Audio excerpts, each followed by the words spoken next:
বাংলাদেশের পর ২৪ ঘন্টার ব্যবধানে ভূমিকম্পে কেঁপে উঠল Myanmar, Indonesia. Eurasia Burmese tectonic প্লেটে ঘন ঘন ভূকম্পন বড় দুর্যোগের পূর্বাভাস, বলছেন বিশ্লেষকরা।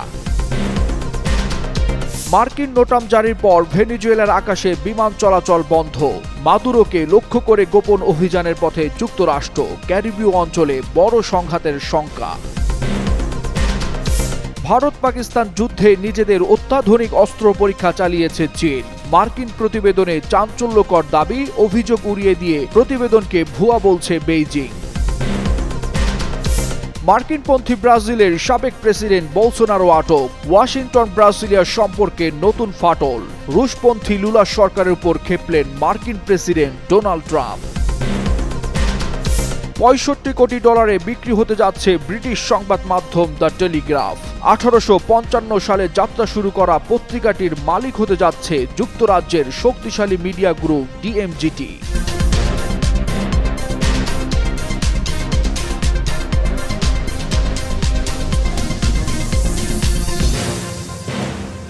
ভূমিকম্পে বাংলাদেশে আতঙ্কের রেশ কাটতে না কাটতেই মিয়ানমার উপকূলে আঘাত হানে ৫.৩ মাত্রার একটি ভূমিকম্প।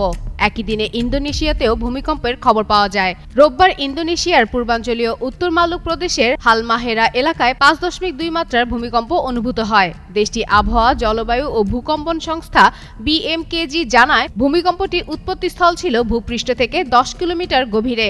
তবে এখন পর্যন্ত কোনো হতাহতের খবর পাওয়া যায়নি। প্রশান্ত মহাসাগরের রিং অফ ফায়ার এলাকার উপর অবস্থান হওয়ায় ইন্দোনেশিয়ায় নিয়মিত ভূমিকম্প ও আগ্নেয়গিরি কার্যকলাপ দেখা যায়। বিশেষজ্ঞদের মতে, এসব অঞ্চল ছোট হলেও ঘন ঘন কম্পন বড় ধরনের দুর্যোগের ঝুঁকি বাড়াতে পারে। অন্যদিকে একই দিনে সকালে মিয়ানমার উপকূলে ৫.৩ মাত্রার ভূমিকম্প আঘাত হানে। বাংলাদেশের সময় সকাল ১০টা ৩৯ এ কম্পন অনুভূত হয়, যার উৎপত্তিস্থল ছিল দাওয়ের শহর থেকে ২৬৭ কিলোমিটার পশ্চিম দক্ষিণ পশ্চিমে আন্দামান সাগরে। ভূপৃষ্ঠ থেকে ১০ কিলোমিটার গভীরে উৎপত্তি হওয়া এই ভূমিকম্পের প্রভাব মিয়ানমারের পাশাপাশি থাইল্যান্ডেও ভূকম্পন অনুভূত হয়েছে। তবে সেখানেও তাৎক্ষণিক ক্ষয়ক্ষতি ও প্রাণহানির খবর পাওয়া যায়নি। দক্ষিণ ও দক্ষিণ পূর্ব এশিয়ার বিভিন্ন দেশে পরপর ভূকম্পন হওয়ার পর আন্তর্জাতিক অঙ্গনে এ নিয়ে আলোচনা আরও জোরালো হচ্ছে।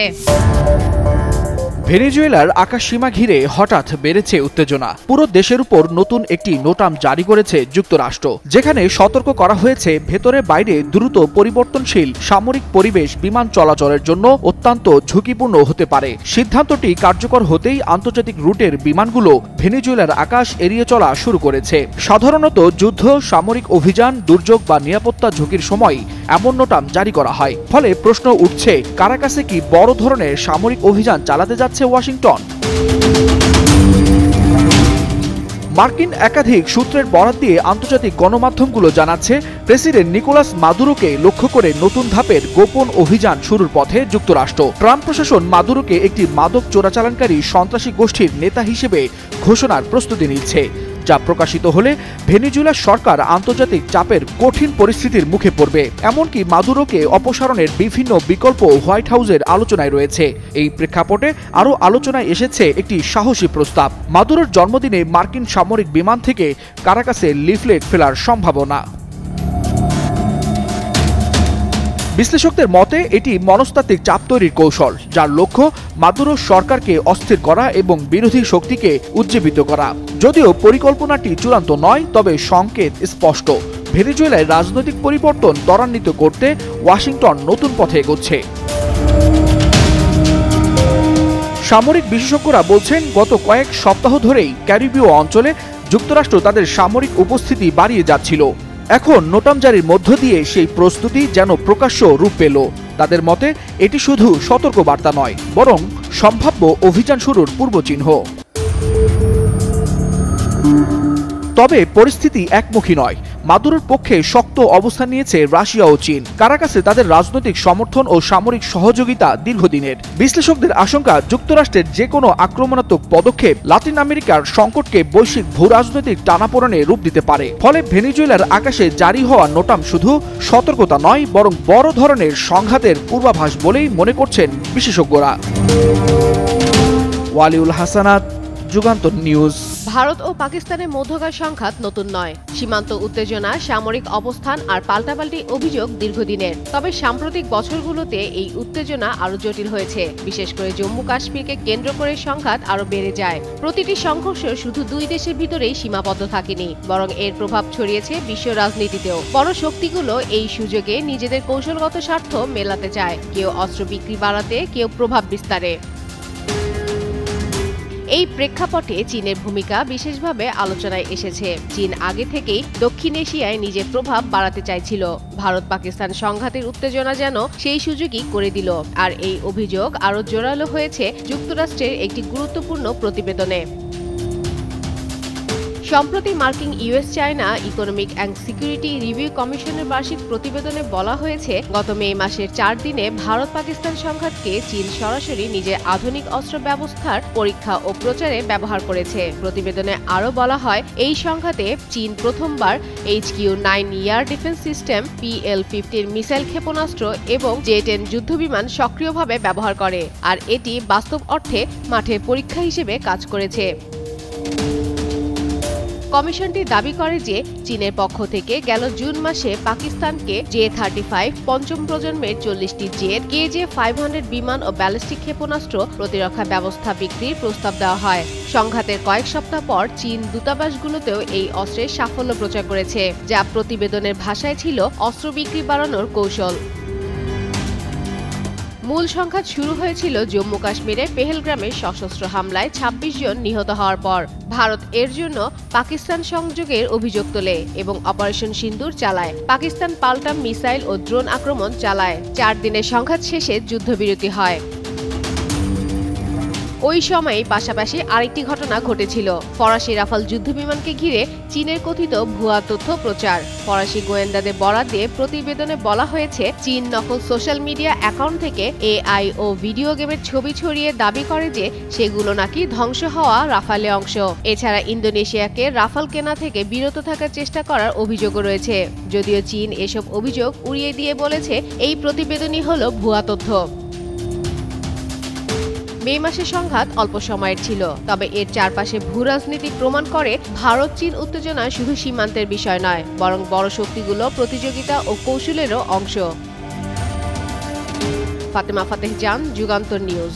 মার্কিনপন্থী ব্রাজিলের সাবেক প্রেসিডেন্ট জয়ের বোলসোনারোকে আটক করেছে দেশটির ফেডারেল পুলিশ। ফলে বর্তমান রুশপন্থী লুলা ডি সিলভা সরকারের সঙ্গে যুক্তরাষ্ট্রের সম্পর্ক নতুন করে টানাপোড়েনের মুখে পড়তে পারে এমন আশঙ্কা জোরালো হচ্ছে আন্তর্জাতিক অঙ্গনে। শনিবার ব্রাজিলের কেন্দ্রশাসিত রাজধানী ব্রাসিলিয়ায় চিকিৎসা সংক্রান্ত প্রাথমিক পরীক্ষা সম্পন্ন করার পর তাকে হেফাজতে নেয় পুলিশ। তবে তার আইনজীবী সেলসো ভিলার্দি এখনও আটকের নির্দিষ্ট কারণ জানাতে অস্বীকৃতি জানিয়েছে। তদন্ত সংশ্লিষ্ট সূত্রগুলো বলছে, গৃহবন্দী অবস্থার শর্ত লঙ্ঘন করায় বোলসোনারোর বিরুদ্ধে প্রতিরোধমূলক আটকের ব্যবস্থা নেওয়া হয়েছে। 2022 সালের নির্বাচনে লুলার কাছে পরাজিত হওয়ার পর থেকেই একের পর এক আইনি ঝামেলায় জড়ান মার্কিনপন্থী এই নেতা। ক্ষমতায় থাকতে অভ্যুত্থান পরিকল্পনার অভিযোগে গত সেপ্টেম্বর তাকে 27 বছরের কারাদণ্ড দেয়া হয়। যদিও আপিল প্রক্রিয়া চলমান থাকায় এখনও তার বিরুদ্ধে চূড়ান্ত গ্রেফতারি পরোয়ানা জারি হয়নি। এর বাইরে পৃথক আরেক মামলায় 100 দিনেরও বেশি সময় ধরে গৃহবন্দী রয়েছেন তিনি। অভিযোগ, নিজের বিরুদ্ধে থাকা ফৌজদারি মামলা ঠেকাতে যুক্তরাষ্ট্রকে হস্তক্ষেপের আহ্বান জানিয়েছিলেন বোলসোনারো। এদিকে বোলসোনারোর আটককে কেন্দ্র করে ওয়াশিংটন ব্রাসিলিয়ার সম্পর্ক আরও জটিল হতে পারে বলে মনে করছেন বিশ্লেষকরা। বিশেষত রুশপন্থী লুলা সরকারের সঙ্গে যুক্তরাষ্ট্রের দূরত্ব নতুন মোড় নিতে পারে, কারণ গেল বৃহস্পতিবার মার্কিন প্রেসিডেন্ট ডোনাল্ড ট্রাম্প বোলসোনারোর রায় নিয়ে বিস্ময় এবং গভীর অসন্তোষ প্রকাশ করেছেন। তার এই মন্তব্যের পরপরই বোলসোনারোকে আটক দুই দেশের রাজনৈতিক উত্তেজনা আরও ঘনীভূত হতে পারে বলে মনে করছেন পর্যবেক্ষকরা। ওয়ালিউল হাসানাত, যুগান্তর নিউজ। ডিজিটাল ঝড় যেখানে সবকিছু পাল্টে দিচ্ছে, মানুষ যখন খবর পড়ছে মোবাইলের স্ক্রিনে, তখনও কাগজে ছাপা এক পত্রিকার দাম $65 কোটি। শুনতে অবিশ্বাস্য লাগছে? মনে নিশ্চয়ই প্রশ্নই জাগছে, এমন কি আছে সেই পত্রিকায়, আর কারাই বা একে নিয়ে বাজারে নেমেছে যাদের পত্রিকা কিনতে হবে এত মূল্য দিয়ে? বিস্ময়কর এই গল্প শুরু হয় ব্রিটিশ সংবাদ মাধ্যমকে কেন্দ্র করে, যারা শত বছরের ইতিহাস এখনো ধরে রেখেছে নির্ভরযোগ্যতার এক ভিন্ন মর্যাদা। ব্রিটেনের পত্রিকাগুলোর বিশেষ ক্ষমতা হলো তারা শুধু খবর দেয় না, রাজনীতি, সামাজিক বিতর্ক, আন্তর্জাতিক সম্পর্ক সব ক্ষেত্রে তারা মতামত গড়ে তোলে। তাদের মধ্যে দি টাইমস, দি গার্ডিয়ান কিংবা দি টেলিগ্রাফ। বিশেষ করে দি টেলিগ্রাফ একটি আলাদা নাম। 1855 সালে যাত্রা শুরুর পর থেকেই এটি যুক্তরাজ্যের অন্যতম প্রভাবশালী ডানধারার পত্রিকা হিসেবে পরিচিত। তবে এত ইতিহাস ঐতিহ্যের মাঝেও গত কয়েক বছর টেলিগ্রাফের ভিত কিছুটা নড়ে উঠেছে।